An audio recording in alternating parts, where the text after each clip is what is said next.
How to get backup code for two-step verification on Roblox.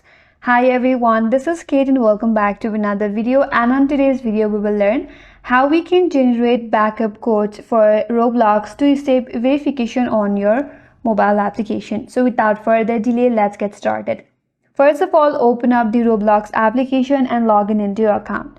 Here, tap on the more icon at the bottom right corner, and once you're here, tap on the settings option. Under settings, you have to tap on security. Now, in order to generate your backup key, you ensure that two-step verification is enabled.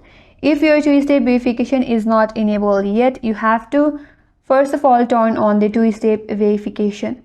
After that, under settings, if you scroll down a bit, there you have an option as backup codes. In order to generate a new set of backup codes, tap on generate. Then tap on continue. After that, you have to enter the code that is generated by your Authenticator application. After you enter your code and tap on verify, you will see your backup code. Now you can securely store these codes that will be used if you lose access to your primary two-step verification method. And that's all for today's video. Hope this video was helpful, and if you're new to our channel, consider subscribing. Thank you for watching and stay tuned for more videos.